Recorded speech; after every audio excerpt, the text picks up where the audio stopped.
Pole vaulting began as a mode of transportation, not a sport. In Europe, men would use poles to propel themselves across bridgeless canals. In the late 1800s, pole vaulting caught on as a college sport. The athletes used bamboo poles to vault themselves over a horizontal bar.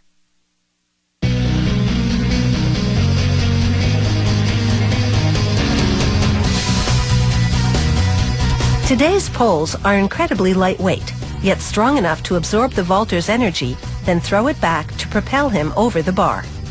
Some poles are made of carbon fiber, others out of this material, resin-impregnated fiberglass.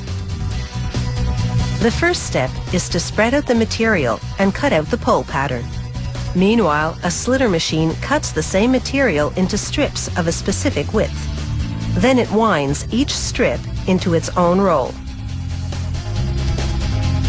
This spiral wrap machine automatically unravels the strip and wraps it around a hollow steel tube called a mandrel.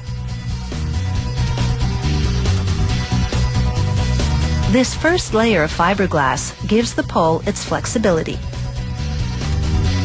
They wrap a second layer in the opposite direction, employing a crisscross pattern to increase durability. This second layer fortifies the pole's circumference.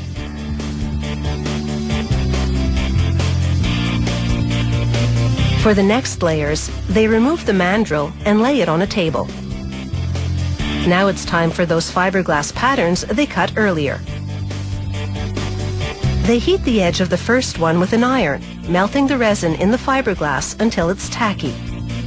They stick this edge to the mandrel, then slide the other end between heated rollers. The rollers wrap the rest of the material around the mandrel, the heat activating the resin in the process. The same procedure now with a second pattern. This piece is critical because the way it's cut controls the way the pole bends.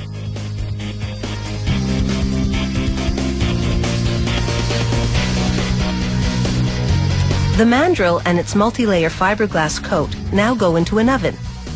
The heat, generated by steam, starts at 79 degrees Celsius. This liquefies the resin so that it resaturates the fiberglass. Then the temperature gradually rises to nearly 150 degrees, solidifying the resin again, curing it.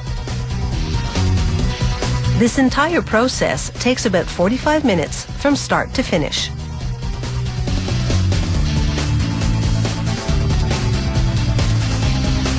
And when it finishes, a pole extractor slides the mandrel out of what is now a fiberglass pole.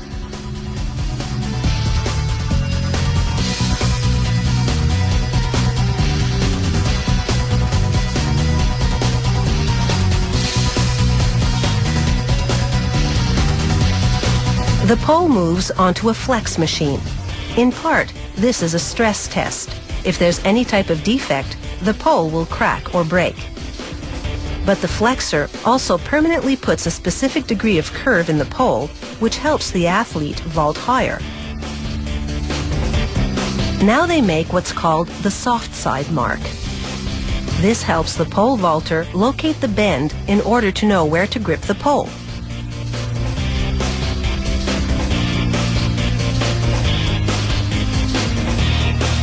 Next, they apply a maximum weight label indicating how heavy the vaulter can be. To finish the surface now, they mount the pole on a spindle, then run a polishing pad over it. Using a solvent, they clean off the debris. Now that the surface is pristine, they wrap it in thin, lightweight tape. Different colored tapes designate different pole styles. They cap the top of the pole with plastic. Then at the bottom, mallet on a molded tip made of hard rubber. The finishing touch is the manufacturer's decal. Vaulting poles come in various lengths between 3 and 5 meters. A pole designed for a heavier vaulter has to be stiffer than one designed for a lighter vaulter, because the pole has to propel more weight with the same degree of bending. the tip made of hard rubber. The finishing touch is the manufacturer's decal. Vaulting poles come in various lengths between 3 and 5 meters. A pole designed for a heavier vaulter has to be stiffer than one designed for a lighter vaulter, because the pole has to propel more weight with the same degree of bending.